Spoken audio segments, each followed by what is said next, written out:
I'm Elijah Carr, and honestly, I never saw it coming, the way the very people I'd quietly backed for years could so easily push me aside like I was never part of the picture. That day, all I wanted was to make Maya's wedding unforgettable for her mom's side of the family. A moment they'd talk about for years. So I paid for it all, no questions asked. The venue? That was on me. The imported lilies and those ridiculous glass chandeliers? Me again. The open bar that everyone kept raving about in their stories? Yeah, that too. I never did it for applause. I didn't need to be the guy raising a toast to his own generosity. I just believed it was my job, as a husband, to have Lila's back, to lift up her people, even if it meant staying invisible while doing it. I got to the estate's event hall early, a little on edge, hoping the lighting setup hadn't gone haywire or the custom cake hadn't melted in transit. Lila had chosen my suit herself, a deep slate blue with a silk tie that matched the bridesmaids' tones. She wanted me to look sharp, polished, like I belonged in the spotlight, even if I never would be. I always tried to show up right. As I stepped out of my car, fixing the silver cufflinks she'd wrapped for me last Christmas, I told myself today would be something good. A day about love, about family, about the things I'd quietly built. I wasn't looking for a standing ovation. But I sure as hell didn't expect what happened next. The girl working the welcome table, sweet, maybe early 20s, smiled without really seeing me, her focus on the clipboard as she scanned for my name. Let me know if you want the next part rewritten the same way. Then she handed me this plain, unmarked envelope, like it was just part of the routine. I didn't think much of it until I opened it and pulled out a simple seat card. No embellishments. Just my name, Mr. Elijah Carr, printed in small, neat letters. Table J, out back, near the utility shed. I actually let out a short laugh. Thought maybe it was some kind of tech glitch or maybe someone was messing with me. A joke, right? No way it was serious. I headed inside to find Lila, thinking I'd get it sorted quickly. But before I could even make it to the main room, another event staffer stopped me, all smiles, asking if I needed assistance. I held up the card, giving her a look. She glanced at it, nodded politely, and motioned toward the side hallway. Yes, Mr. Carr. That's right. Table J is just outside, near the gravel lot.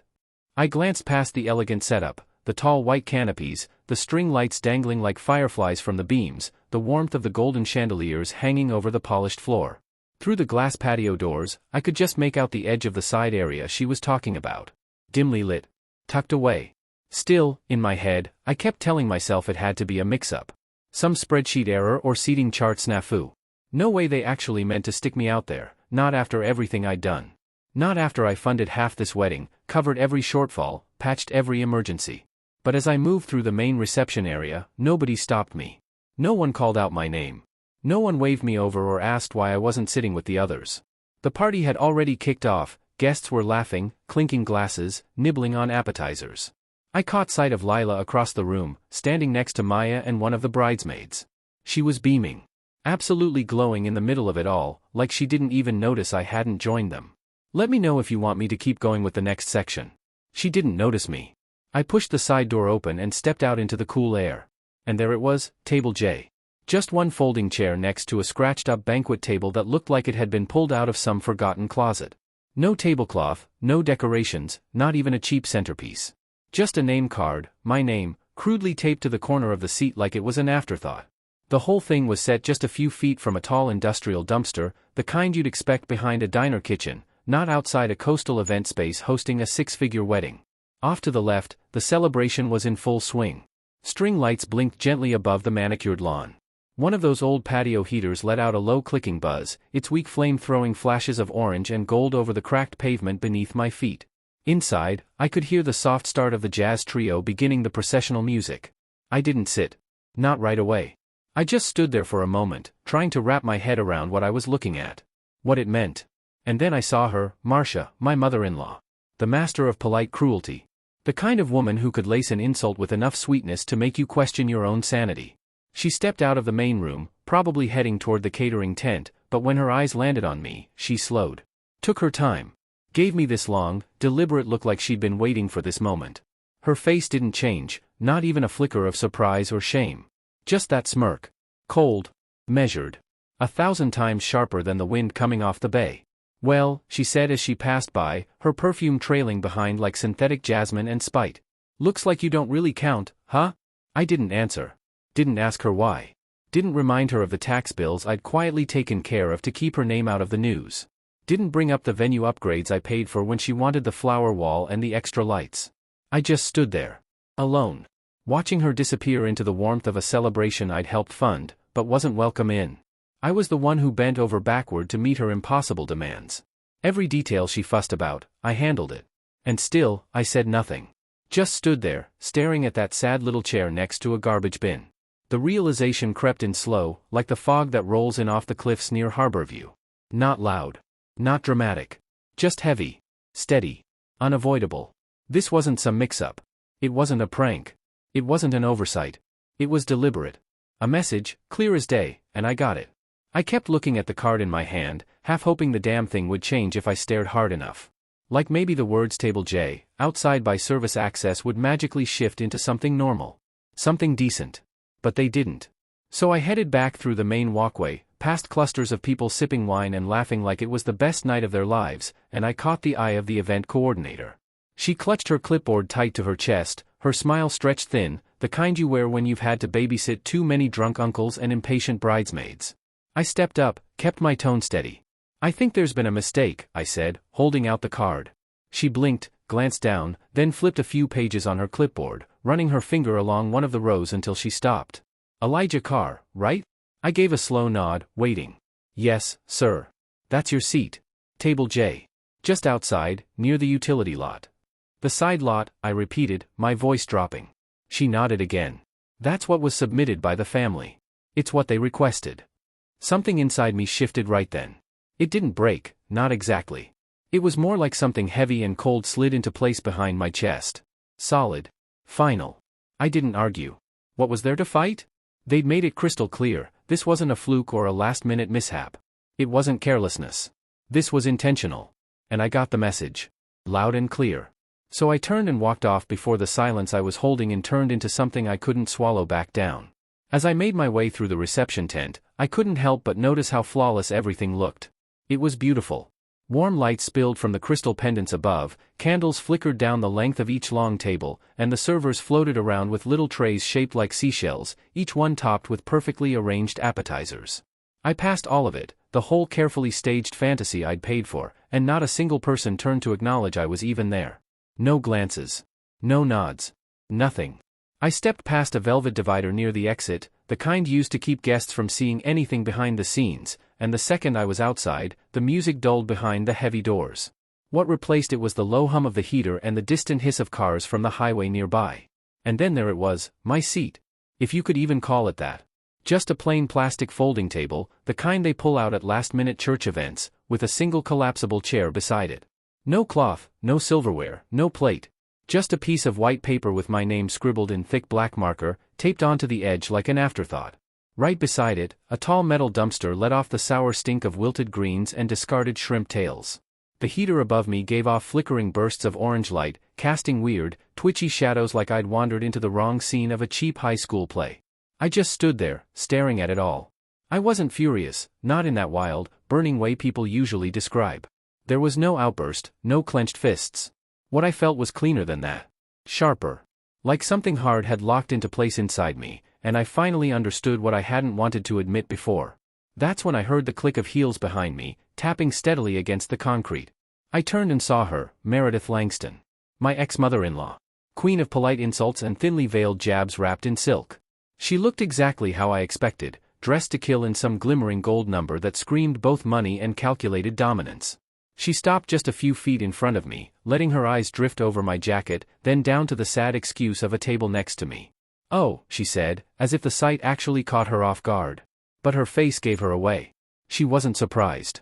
Her smile had that cold curl to it, the kind that doesn't come from warmth but from knowing she'd won something. "I see they got your seat all sorted," she added, voice smooth like she'd rehearsed it. How appropriate. I didn't say a word. Just met her stare and stayed still. And then she leaned in slightly, enough to make sure I caught every syllable. "Well, you never really did count, did you?" Then she turned and strolled off, not a trace of drama in her steps. No raised voice. No lingering glance. Just another knife slipped between the ribs by someone who's clearly done it more than once. I didn't go after her. I didn't shout or make a scene. I just stood there, looking at that damn chair again. The flimsy plastic one. The rusted trash bin beside it.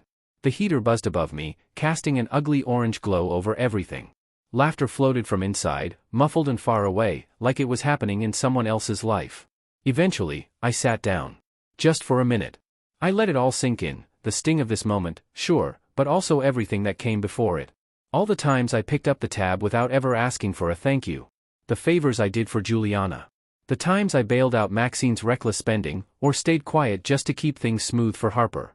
All those quiet sacrifices, the ones no one ever saw. I gave so much of myself to people who never really saw me, just saw what I could give. And sitting there, at that pathetic little table wedged beside a buzzing garbage can, I finally got it. This wasn't some last-minute oversight. It wasn't a slip-up. This had been building for years. The only difference now was that someone had finally said it out loud, "You don't count." And just like that, I stopped trying to. The music drifted out through the thin patio doors, soft and faint, like it was coming from a world I wasn't allowed to enter anymore. I sat there, feeling every creak of that cheap plastic chair, the legs uneven on the cracked pavement. The heater above sputtered with a weak orange glow, trying and failing to offer warmth. A torn napkin caught the breeze and landed by my shoe, just sitting there like it belonged more than I did. And the thing is, it all fit too perfectly. The symbolism of it. The execution. They hadn't just left me out. No, they had placed me here on purpose, like a prop in a cruel little scene they'd rehearsed. Through the glass, I could see Harper, my wife, wrapped around Eli as the photographer snapped away. She was beaming. Like she'd never had a care in the world. She had that kind of presence that made everyone feel at ease, like they belonged. Everyone except me. Not once did she glance toward the patio. Not even a glance in my direction. Maybe it didn't cross her mind. Or maybe she just didn't want to see me. I should have felt angry, God, that would have been easier. Anger gives you something to hold on to, something to burn through. But what I felt was heavier, like wet concrete settling deep in my chest. And the worst part? I wasn't even shocked. I'd seen this coming. I'd watched over the years how Tessa's whole posture would shift when her mother walked into the room, how her voice softened, like she was being reprogrammed. Every time Maxine called, Tessa turned into someone else entirely. I used to brush it off, telling myself family stuff was complicated, that love meant being patient. That it wasn't my place to step into the middle of their mess. But there's a line between patience and disappearing, and somewhere along the way, I crossed it. I wasn't a person to them anymore. I was a bank account with a name. 2 years back, Tessa's sister, Lauren, got into some serious debt. The kind that shows up in red envelopes and legal letters. Tessa begged me to help. I didn't even think twice, I wrote the check at our kitchen counter while Lauren cried in the hallway. No conditions. No questions. Just fixed it. Then came Maxine's taxes, their family home was on the line. This time, Tessa didn't even ask. I just handled it. Because I thought that's what being a good husband meant. You take care of the people she cares about. You step in where she can't. And now here I was, parked beside a damn trash bin, with a seating card that didn't just leave me out, it shrank me. Like I was never meant to be part of this picture in the first place. I closed my eyes and let the breeze move across my face, trying to breathe through the ache that had been years in the making. The air smelled like a weird mix of eucalyptus candles and cheap red wine, with just a hint of something rotting from the dumpsters nearby. And still, I didn't move. Not because I thought someone would come looking for me or that this was some kind of mistake that'd be fixed. I stayed because I needed to sit in it. To let the full weight of what had just happened press down until I couldn't deny it anymore. This wasn't just exclusion, it was erasure. I wasn't an oversight. I was deliberately cut out of the thing I'd helped make possible from day one. It wasn't just disrespect. It was a message, loud and clear, that no matter how much I gave, it would never buy me a place at the table. I wasn't part of the family. I was a resource. A function. Something useful, not meaningful. And useful things don't get remembered in wedding albums. They get tucked behind the venue with the trash bags and scraps. I heard the door creak open behind me. My heart jumped before I could even stop it. Some wild, stupid reflex made me think maybe Elise had come to find me. I didn't move, just sat there with that flicker of hope cracking through my chest like a spark. But it wasn't her. Just one of the waiters with a tray full of dirty champagne flutes. He spotted me and froze for a second, like he wasn't expecting anyone out here. We locked eyes briefly. He looked like he might say something, but then he just turned and disappeared back inside. I let out a slow breath and leaned back in the chair, staring up at the early evening sky. No stars yet, just the washed-out haze of string lights bleeding across the top of the wall. My phone buzzed once in my pocket. I didn't even bother checking. I already knew what it meant. No one inside was looking for me. And that was the moment it all clicked. I wasn't heartbroken. I wasn't even hurting, really. I was just done. Done pretending to belong to a family that only ever saw what I could offer them. Done justifying myself to people who hung my kindness on their walls like a trophy, something to admire without ever acknowledging where it came from. And I was done believing that maybe, just maybe, Lila would finally speak up for me, choose me, even notice when I wasn't there. There's a strange kind of heartbreak in realizing the people you love never thought of you as someone worth defending. But along with that comes a kind of clarity, sharp, cold, and unmistakable. The patio heater buzzed again, flickering like it was just as tired of this night as I was. I stood up slowly, brushing some dust from my pants. The metal chair dragged against the ground as I slid it back under the table. One last glance toward the glowing event tent, Lila twirling under those string lights with her sister, both laughing like they didn't have a care in the world. She hadn't looked back once. Not even for a second. And that was it. That was all the confirmation I needed. I turned and headed out. The gift was still in the trunk of my car, untouched, wrapped in sleek black paper, tied neatly with a silver ribbon. I had picked it out myself. Something personal, custom-made. Not flashy, not about impressing anyone, just something I thought would matter to Ava. A mark of a fresh start. A gesture meant to say, I see you. I care. At least, that's what I told myself when I bought it. But staring at the box now under the dim parking lot lights, it just looked ridiculous. A monument to how deeply I misunderstood my place in all of this. $8,000 of careful thought and meaning, meant to honor a connection that, honestly, was never really there. I stood there for a while, hands in my pockets, breathing in the cool air while the breeze tugged lightly at the back of my coat. The music pulsed faintly from the main hall, the bass of some upbeat song shaking the air. They were probably dancing by now, maybe the DJ had just announced the bride and groom. I imagined Clara, standing there with a champagne flute, laughing that same practiced laugh she always used when her mother was nearby, like she was doing it for an audience. Not once had she stepped outside to check on me.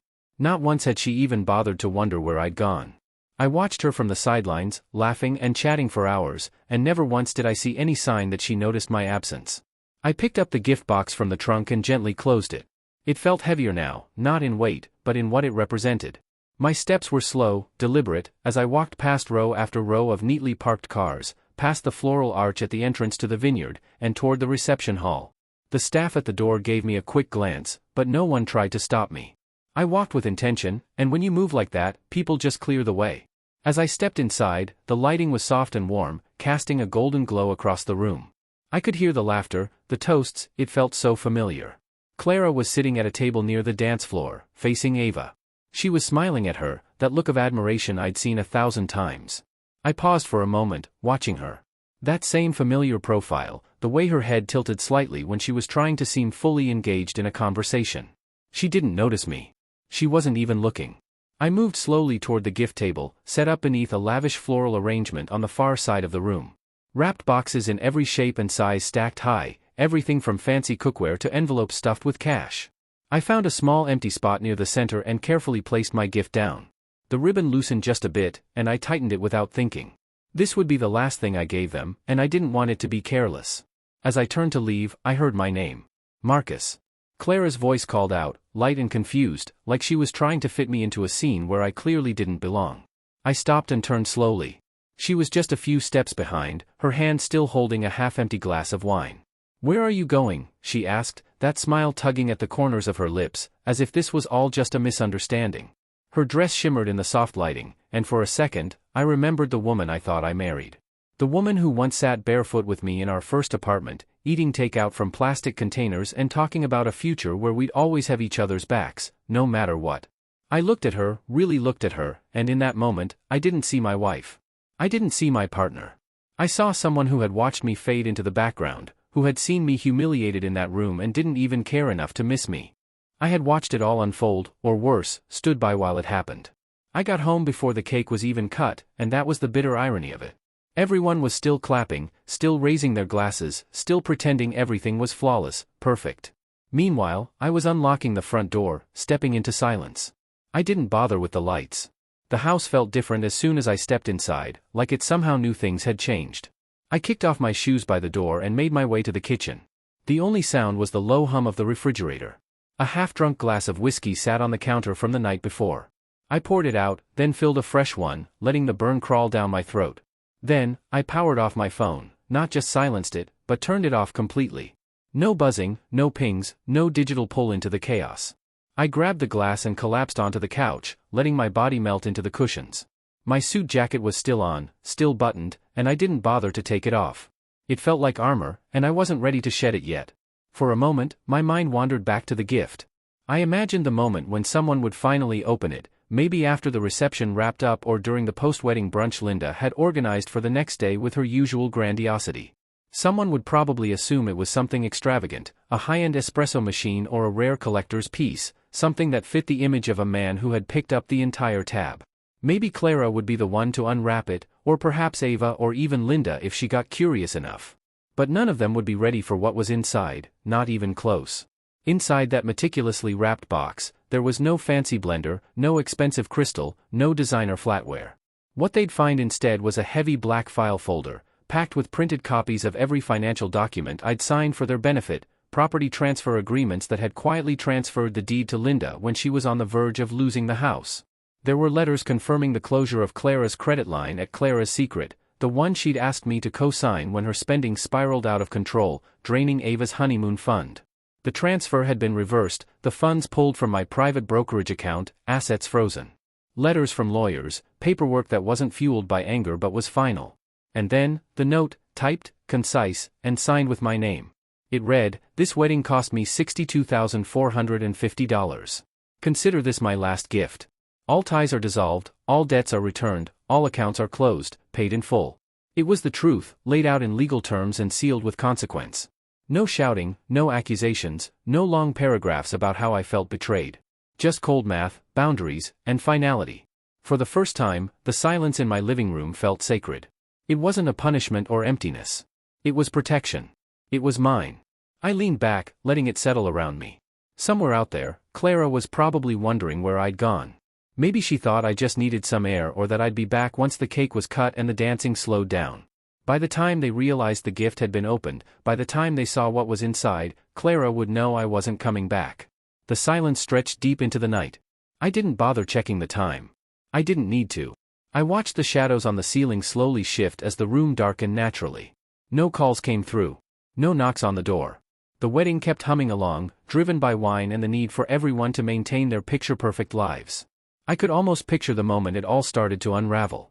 Maybe Linda would be the first to scream, her voice cutting through the chatter as she clutched those papers. Maybe Ava would break down, crying. Maybe Clara would freeze, her flawless image cracking like a vase dropped to the floor, and in that moment, no one would stand up for me. Maybe that's when it would all finally make sense, the proof of everything I'd already known. But I didn't need their apologies. I didn't need to be validated or have the past rewritten. What I needed, what I finally gave myself, was closure.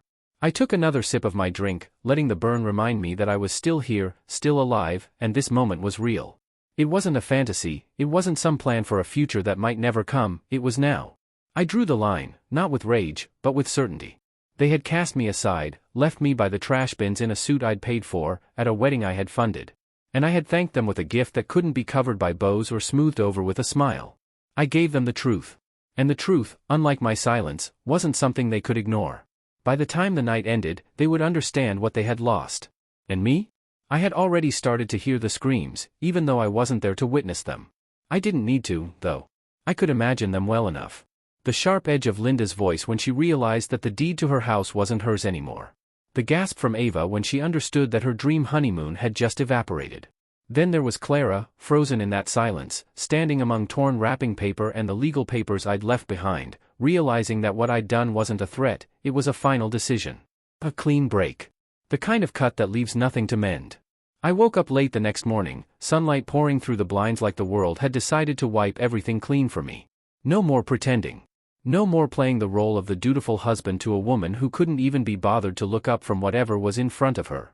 When I walked away, I made coffee in the same kitchen where I'd once written checks to cover Linda's property taxes. The same place where Clara had stood, asking, no, expecting, me to fix the problems her family made. She'd been standing right there. Her voice smooth, almost too smooth, as she begged me to help Ava with her debts.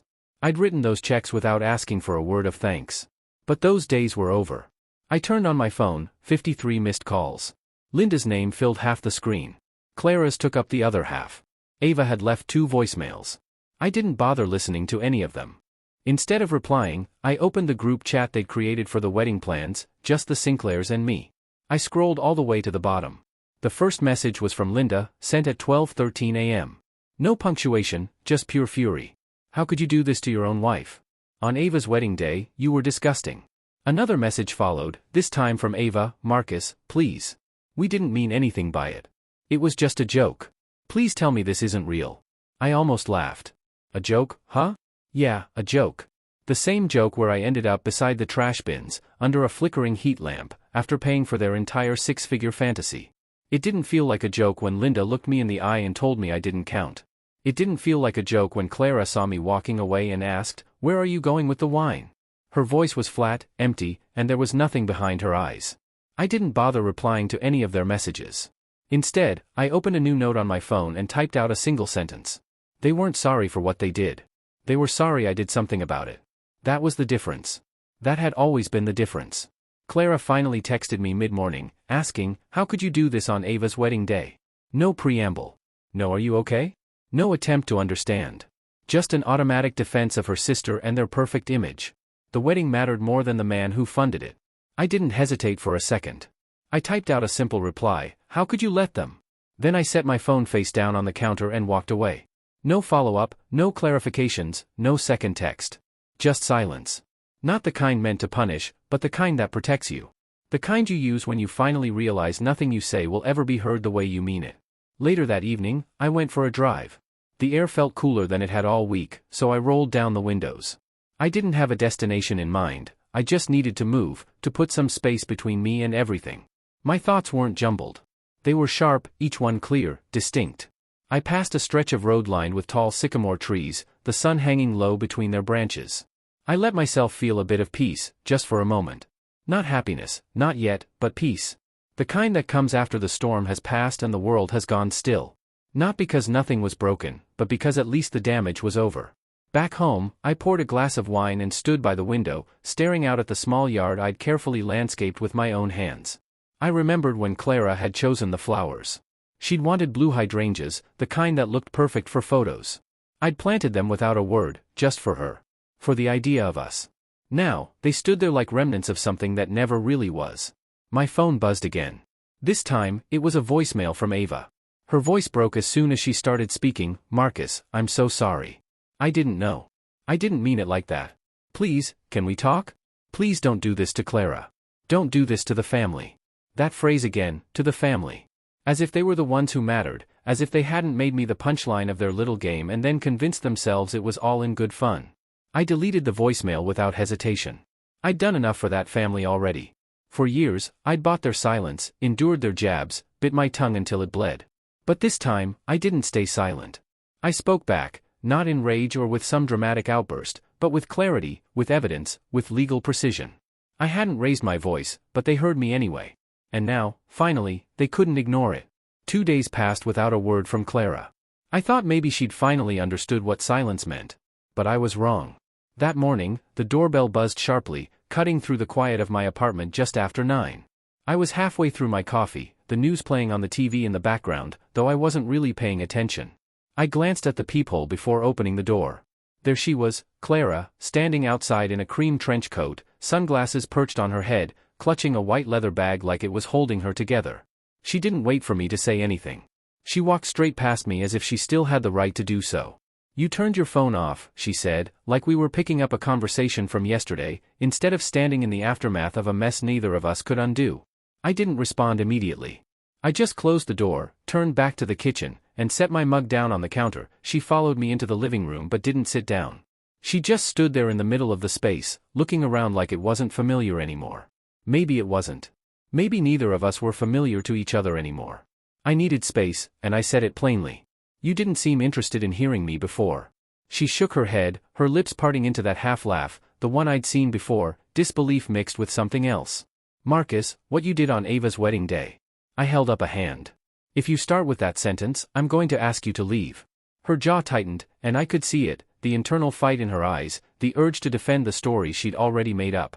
She had clearly rehearsed it, casting me as the villain for not sitting back and swallowing their latest insult. But I wasn't that man anymore. I wasn't the one who took everything in silence just to keep the peace. She scanned the apartment, and I could tell when she realized how little of her was still here. The framed picture we once had on the console table was gone. The blanket she loved on the couch was folded neatly and packed away in a box. I hadn't moved yet, but this place was already shifting, quietly, gradually, into something that was mine, and mine alone. Finally, she spoke. "I talked to my mom," she said. Of course she did. She didn't mean for it to go that far. The seating thing was exaggerated. "You were there, Clara. You saw where they put me." She looked down at her hands, fingers twisting the strap of her purse nervously. "It was a mistake." I shook my head, my voice steady. "No, it wasn't a mistake. It was a message." Her eyes snapped up, surprised. "I didn't know they were going to put you out there," she started, but I cut her off. "You didn't ask where I was either. You didn't look for me once. Not when I disappeared. Not when I walked out. Not when I was standing next to a trash bin." She stood there, dressed in the suit you chose for me. Her face tightened, like she hadn't expected that particular truth to hit so hard. When I said it out loud, I could see the weight of it land on her. "I was trying to hold everything together," she said, her voice trembling. "It was Ava's day. My mother," she added, voice breaking. "Your mother has been humiliating me for years. And you've let her." "I tried to manage it," I said quietly. "No," I stepped closer, not backing down. "You managed me. You kept me quiet, smoothing things over, making sure I didn't embarrass you in front of them. And I let you. But I'm done now." That was when I reached behind me and grabbed the manila envelope sitting on the dining table. I handed it to her, the edges of the paper sharp against my fingertips. "What's this?" she asked. "Divorce papers. Already filed." I could see the realization hit her, but she didn't take them right away. Her eyes widened, and I could see the tears starting to form, but I didn't move to comfort her. "Not this time." "You're serious?" she whispered. "I've never been more serious in my life." She finally took the envelope, holding it like it might burn her hands. "You didn't even give me a chance to fix this," she said. "I gave you years of chances, Clara." The words came out low, steady. "Every family dinner where I paid and stayed quiet. Every time your mother dismissed me, and you said nothing. Every holiday where I was treated like an outsider. You didn't just fail to defend me. You let them decide I didn't matter. And now they're facing the consequences." Tears slid down her cheeks, real and silent. But I wasn't moved. "I never thought it would come to this," she whispered, her voice shaky. "That's the problem," I said quietly, barely above a whisper. "You never thought. You just assumed I'd stay." She just stood there, silent. The woman who once promised me forever, who once told me I was her home, now stood staring at the door, unsure of how to leave. She hadn't protected me the way she promised.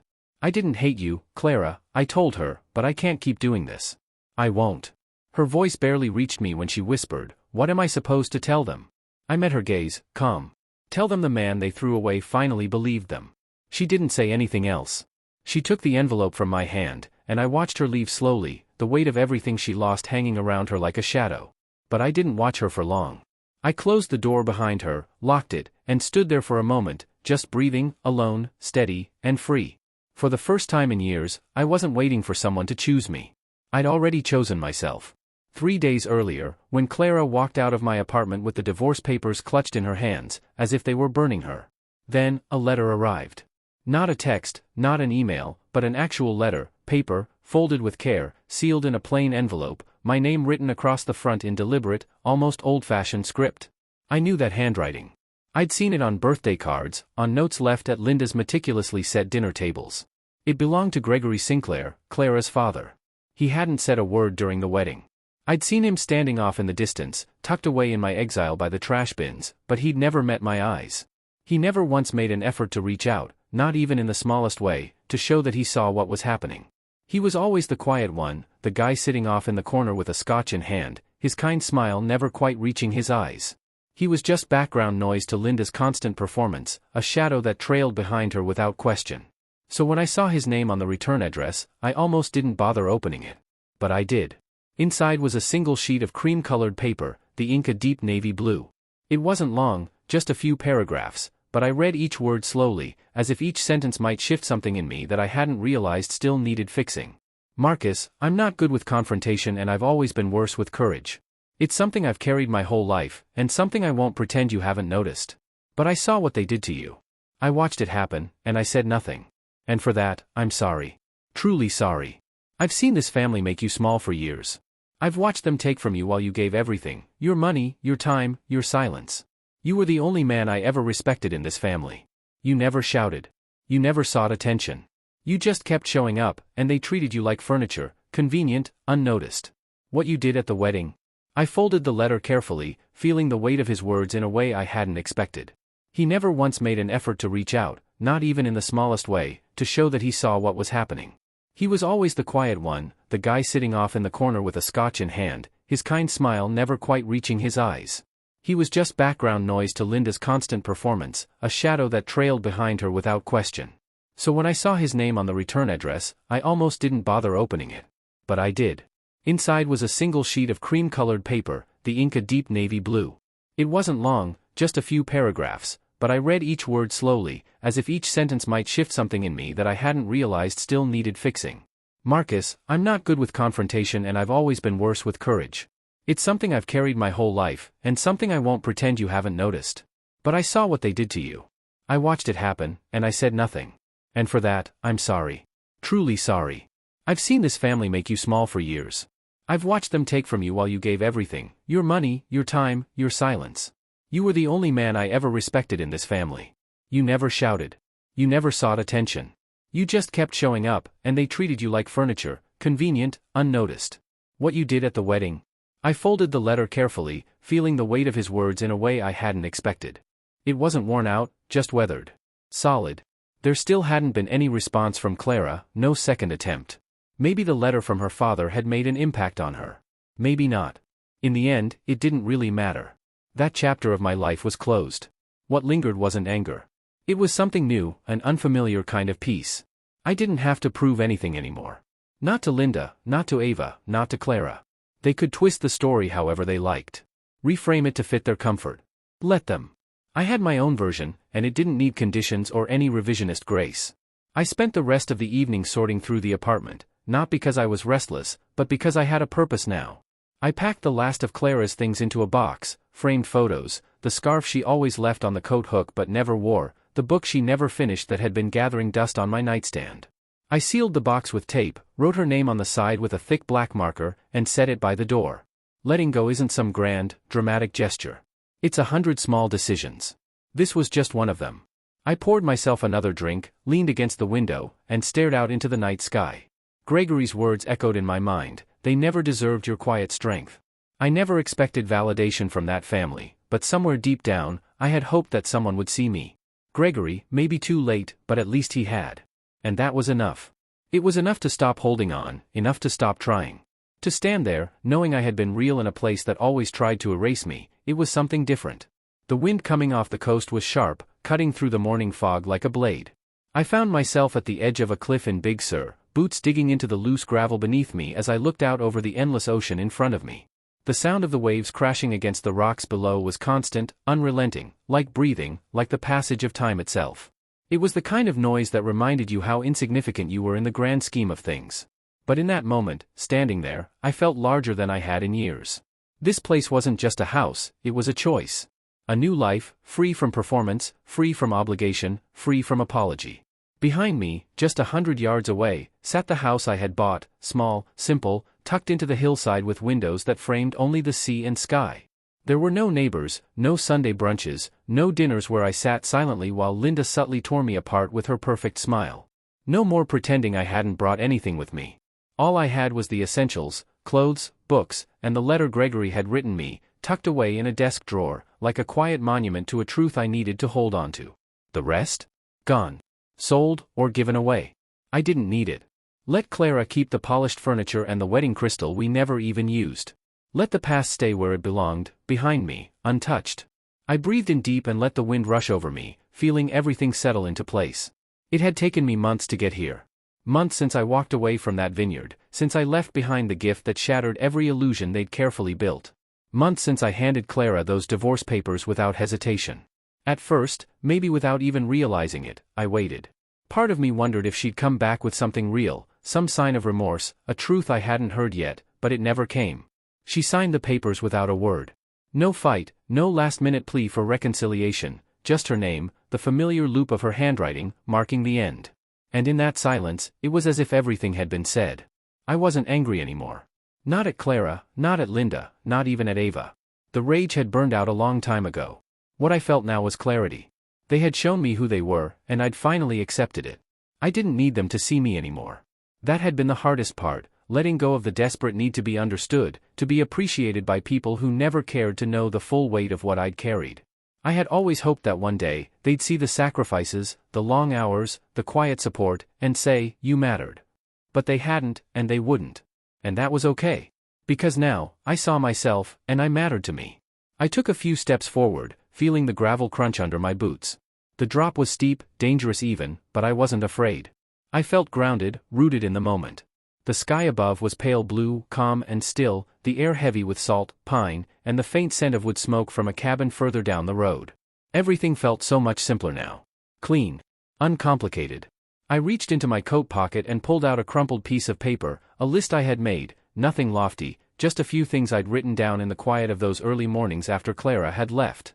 The apartment still carried the faint scent of her perfume, and I had to remind myself not to look for her toothbrush. Your silence isn't a sign of weakness. You don't owe them gentleness after their cruelty. Love shouldn't require you to vanish. You're not hard to love, you were just in the wrong place. I folded the paper back up and slipped it away, not to forget it, but to keep it with me, a reminder as I moved forward.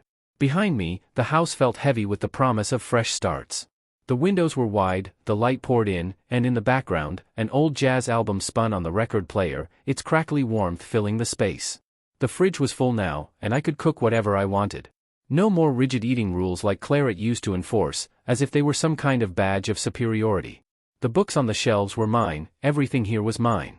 The art on the walls wasn't carefully chosen for anyone else's approval, it just made me feel something. It was my life now, designed with intention, not performance. I hardly thought about the Sinclair family anymore. Occasionally, I'd get a message from someone, always mutual, carefully worded, hinting that they were still processing, as though I had committed some terrible betrayal instead of just refusing to be used. I never replied. There was nothing left to say. If silence had been my punishment in that family, it had become my freedom now. The truth was, I hadn't just walked away from a marriage. I had walked away from a version of myself that had spent too many years trying to earn love through sacrifice. I'd bled in silence, convincing myself it was some kind of noble act. I thought that being the steady, dependable one would eventually make me irreplaceable. But as soon as I stopped giving, I was tossed aside, like it had all been for nothing.